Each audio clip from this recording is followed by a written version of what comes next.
สบายดีพี่น้องของไปพอท้องนี่หาคนมาจอดเอาเนี่ยไหนเอาเครื่องมาโหลดนะจอดเขาถูกได้อีหรอเอาเล็กนี่เล็กสิบเล็กสองมัน จอดไปนอกกันเลย จอดรุ่นเพิ่งจอดมันหนักจอดถังนึง เพราะว่า เพื่อนกับคือกัน แล้วก็จอด เพื่อนกับแต่เดียวกันมาจอดเอามันคือกัน เพราะว่าเขาเฮ็ดมาบางมุมเนี่ยนาอยู่เนี่ยเนาะ โอ้ยเด็กลำบาก เด็กว่างๆเนี่ย แต่ว่าสองขั้นสั่งนับขึ้นมันยังบอก เนาะ ร่วมนับแต่ว่าอะไร กี่หินความหนักทั้งหินทรายปูนนี่ นี่สายยาง3-4รถ แม่นเด้ ปูนน้ำเอาได้ของมันบ่เป็นเอา700ว่า จังซี่เฮ็ดจังซี่เมื่อยเบิดมือก็ได้ซาแน่แต่มันละเอียดโอ้ย นี่นะมันบ่มีบ่เฮไงนี่มัน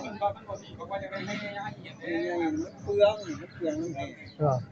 แม่นแหละเบื้องทั้งปูนเด้ เปลืองทั้ง ถ้าว่าแฮใหญ่ก็ใครแน่หรือว่าพวกเพิ่นขี้คร้านแล่นไปไกลบ่มันมีนะอยู่เรื่องคำแปลงบ่เออแม่เนาะแต่แฮใหญ่มันก็ประหยัดเฮาเองบ่พอฟังงูเฮาเด้แม่นบ่ล่ะมันก็ละเอียดหลายก็แม่นอยู่เนาะแฮน้อยละเอียดอยู่เนาะแต่มันเปลืองปูนเท่าเด้นะมันก็อันนี้คือกันแหละมันก็ เพราะมันกันนั่นแหละ เพราะมันกันนี่เม็ดก่อนคือเก่าบ่ได้เกี่ยวนะ มันสิบอกว่าเรื่องอยู่ในเม็ดก่อน เม็ดก่อนบ่ใส่ความหนักน้ำหนักมันว่าเนาะใส่น้ำหนักเพราะว่าว่าเท่าไหร่เนาะ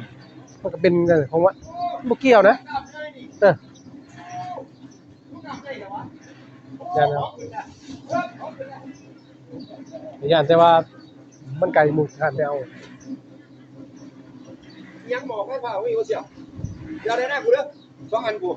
เพราะว่าประหยัดค่าไฟ จะมาประหยัดตายน่ะไผก็สิบ่ขายบ่มีขายแล้วบาดนี้กับเพจะยังดีมึงสิมาบอกนะเสียวอยากได้ของไผขาย โอ้มันซ่าเหรอ มันบ่มีกับเพ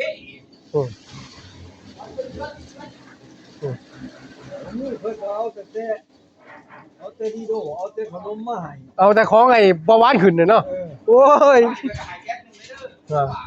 โอ้เนาะนั่นก็ดีว่ะผู้ว่าเพิ่นโอ้อุดหนุนเนาะ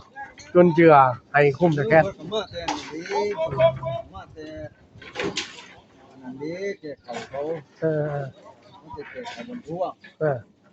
เห็นว่าเพิ่นมีรายได้เพิ่นก็มาอุดหนุนจนเจือเนาะ คอยกับบัดกับบ้านมันก็เท่ในบัดในบ้านมัน อ๋ ก็ อ สนับสนุน มาตั้งเขาเอิ้นว่าไอ้อีซีนมาปลาไปอีหยังประมาณนี้เนาะเอาก็เฮ็ดให้เพิ่นก็เฮ็ดมาขึ้น คอยกับ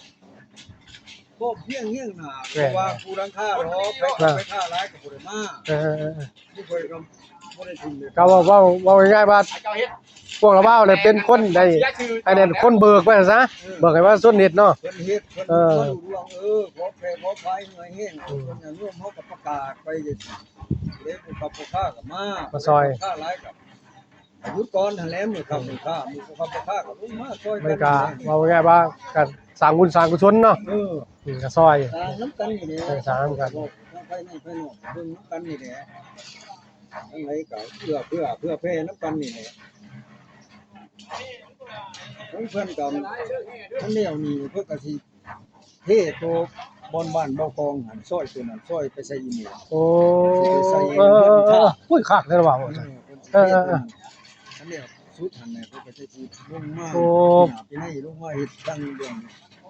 มาสุดตันลงมาพี่กับวันมา นี่มันก็ดีเด้เวลายามฝนนี่พอเขาฮ้อน้ำพื้นที่เพิ่นก็จักไว้ลงมาสะดวกสบายเนาะแม่นบ่ล่ะ โอ้สะดวกสบาย เมื่อวายน้ำกันมันก็โอ้ก็ดีพัฒนาโอ้คักเล่น มาที่นาบอกกันบางคันในชุดปีนี้ชุดนี้คันบางชุดเลยสิปั๊บไปเฮ็ดทางนั้น โอ้ ไปเฮ็ดภาคนั้น ทางนั้นลงมาเนาะ เพื่อนบุญเพ่งลงมาหอดลงมาหอดคอยบนสลา โอ้คักได้แล้วว่า เลือด ทั้งนั้นเห็นแน่ทั้งนั้นก็มาซอยทั้งนี้หลายเด้อ จังแม่น กลับไปเฮ็ดทั้งนั้นประมาณ6-70 เมตรนะ แล้วการ อยู่ในดอยในด พ อ อย เฮิงไปนี่ก็ท่าลงนี่ก็ให้มันมีเป็นปูนเป็นหยังเนาะ กระเบ้าแล้วมีเพิ่นพวกบักพวก เออ เนื้อขาดนี่แหละยามฝ่ายน้ำพ้นได้ซอยกัน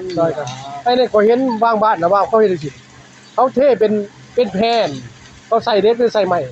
เวลาน่ะเขาก็เวลาน้ำลงเขายุกว่างๆบ่ต้องอันนั้นเวลาก็เอาขึ้นหมายถึงว่าเวลาน้ำลงดูว่ายามฝนเนาะน้ำมันลงมันบ่ต้องเปื้อนนี่เอาแผ่นนี่ยกไปบ้างเนาะ เอาหยังเลยยกไป ฮะ เอาหยังเลยยก เอาเฮาบ่เฮ็ดแผ่นใหญ่สู้มาซ้ำศอกหนึงนี่เอารถจักรนี่แต่เฮ็ดหูมันยุกลงไปบ้าง กำแพงเรียบจุลประทาน แน่ๆๆๆซ้ำนั้นเอายุกไหล2คนก็ยังไหลนะซ้ำนั้นเขาก็ใส่เด็กก็มีหูหอบขางหามลงไปน้ำบกลงไปจังซี่นี่แล้วก็วางลงไปไม่ต้องเหือมากก็ใกล้ปั๊บมันก็ให้แน่ว่าแหละเอ้าดินมันก็สิเป็นหยังเพราะว่ามันมีแนวว่างนี่แปลว่าแหละแน่น้ำผลแต่แผ่นตัวนี้หันเรียบของไอ้เรียบที่ลงในครัวหันช่วงเวลานั่นน่ะเขาก็ว่างไปเลยเวลาแล้วเขาก็เก็บอยู่ว่าเก็บก็ใส่เล็กเลยเป็นเก็บกระด้างกระเทศนะบ่าวเอ้ารถจักรว่าสิใหญ่ซำไดเนาะ นี่มันจะเที่ยวเลย แน่เที่ยวไรเห็นไหมก็ว่าคักเขาเห็น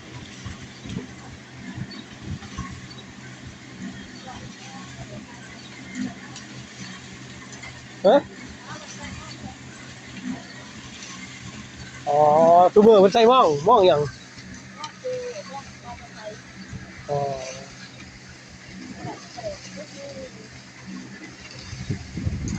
ด้วยมันดูเอาไปขายน้ำแท่งเงี้ยสิเป็นอย่างเงี้ยอืดหรอแต่มันดูหวะฮะเนี่ย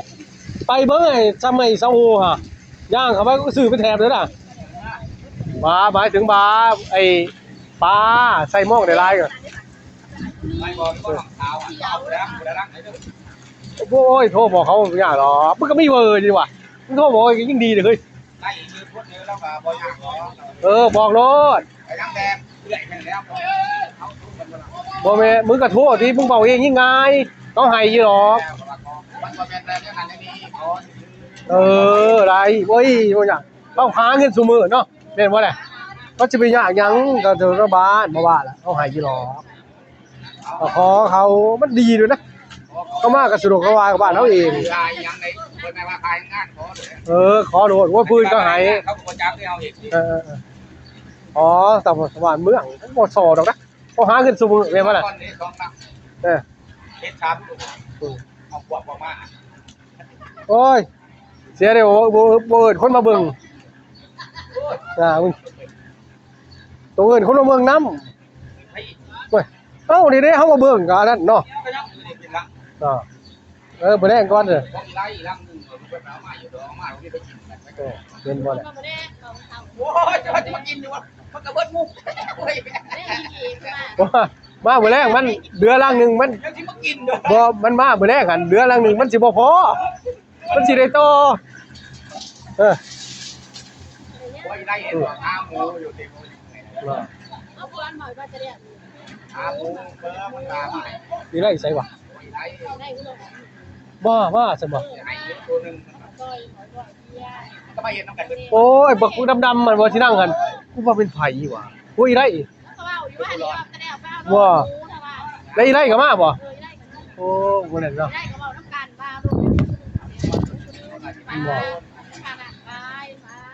มันก็อยู่เฮือนหลังกันนะข้างเฮือนบ่นี่บ่ มันเอง โอ้ว่าเฮาบ่เห็นมันถึงเห็นแต่มันเป็นบ่าวแต่เป็นสาวพุ่นพอมัน30ปลายปีแล้วมั้งเนาะ แล้วมันก็ให้ร้ายเตือนแล้วมันจะมาดูบ้านเนี่ย อ๋อมีสนับสนุนจาก จะเปิดชื่อเขาเอามันเป็นรวมดีว่ามีแต่คนซื้อ เฮ้ยเอาเหล้ามาให้ป่องหนึงมันหยิบอยู่อย่างอยู่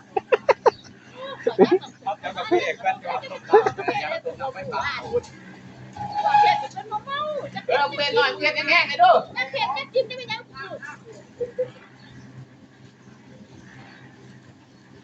วันมันใส่เป็นดอกเกือบ มันก็ไว้เนาะ มันจะปูมาก ซื้อมาไว้พวกเจ้าเฮ็ดเขายังมาไว้อันนี้นะไว้เขาจะมาไปเอาใส่2เครื่องบ่บ่ ว่าเก็บจนแรงนะมันได้บ่ทัน เพราะว่าพวกเจ้าเฮ็ดไว้โอ้โหแล้วรับถ้าบ่เฮ็ดบ่เก่งได้รับ4มื้อข่อยบอกเบิ่งแต่2มื้อจังว่าได้ข่อยก็ถือว่าไว้นะ ได้ไม่ตัดกลางเลยเว้ย เพราะว่าเพิ่นว่า เรื่องว่าหนานั่งเบิ่งอยู่นี่ นี่เพิ่นว่าด่าเฮือนบ่บ้านให้เฮ็ดดีๆแน่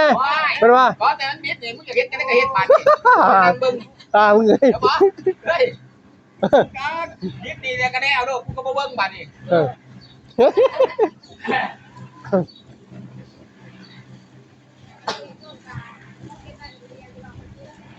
มันบางทีมันบ่ดีพูดจังดีเนาะที่หินน่ะเนาะ ที่จะทางทั้งนั้น โอ้ยคือสร้างคือบ้านเฮาแตกเบิดสร้างนี่นะ สุกสิต้มเป็นที ในบ้านเฮามีแต่สร้างแต่พูดเนาะนี่ เขามาเช่าเขามาเช่าบ้านเฮาอันนี้เฮ้ย ฮะ บอกเขามาเช่าเขาเอามือ3แสน4แสน โอ้ย5มื้อเอ้ยบ้าไปสิไปเอาเป็นมื้อก็เบารู้นี่เนาะหมอเนี่ยเอาเป็นมื้อตายแล้วคนจ่ายโอ้แต่ว่าสิโหดมื้อ300,000นู่นมื้อ300,000นี่ซื้อไปเลย8-9ล้านบ่ดีกว่าเว้ย หมอเป็ดนะมันบ่แห้งอีนี้เด้มันพิตาเฮียทางมันนั่นกูเบิ่งข้างกับเป็ดมันนอบ่ขึ้นนะหั่นเอาผีฟันคือบาเจ้าลูก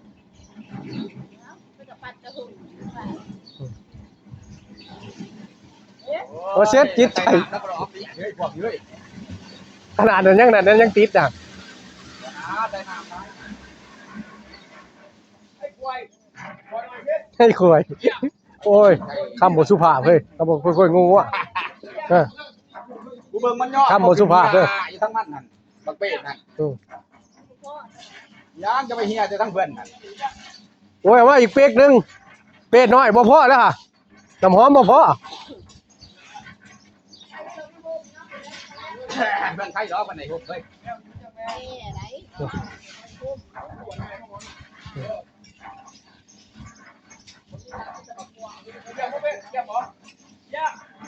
เนี่ยนี่เยี่ยมอยู่เรื่อยบ่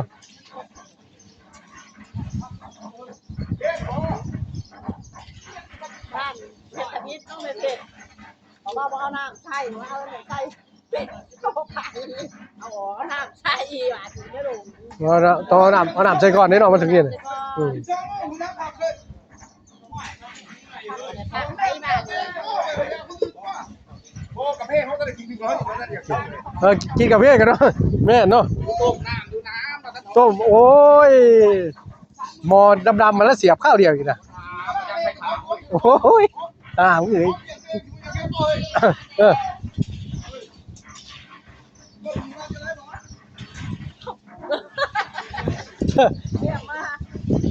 บ่บางคนอยากเลิกบางคนยังอยากเฮ็ดต่อเอาผิด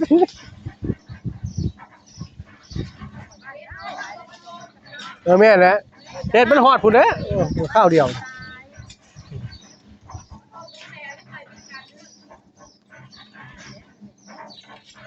มื้อแรงกูว่าสิบดโตใส่เวลาแล้ว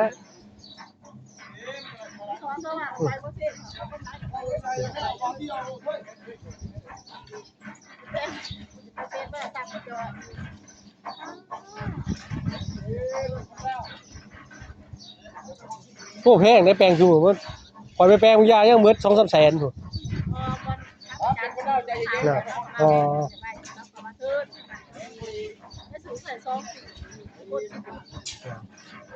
แต่เปลี่ยนอยู่เด้ไอ้พวกไอโฟนก็ดิมีหลายเครื่องโอ้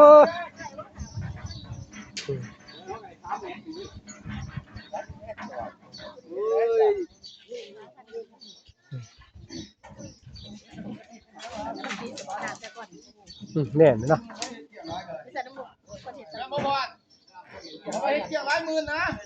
หน้าเฮือนเพราะว่าดีแน่เพิ่นว่าแม่นซอยเนาะได้สิได้ยากงี้เนาะ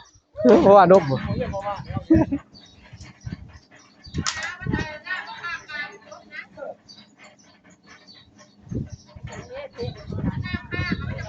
เอาเฮ็ดข้างมันทุกคำนี้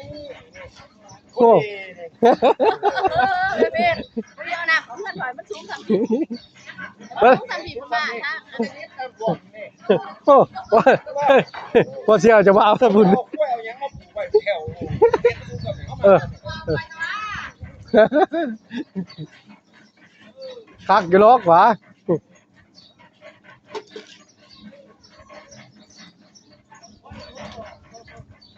ง่วยบ่เฮ็ดคู่บ่อยากเขาแล่นไว้บ่ฮะเฮ็ดนี่เฮ็ดบ่นี่อันนึงอันนี้เฮ็ดอยู่แล้วเฮ็ดคู่ พวกย่อใช่เฮ้ยเฮ้ยเขามาเฮ็ด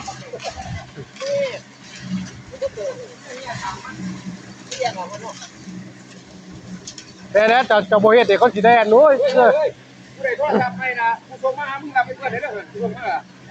โทรศัพท์ตัวให้ละผู้ส่งมาแล้วผู้ส่งมาได้รับไปเพื่อนนะผู้ส่งมาแล้ว มากินนี่ก็กดไลค์กดแชร์เด้อพี่น้องปองไปเข้ามาสบายดี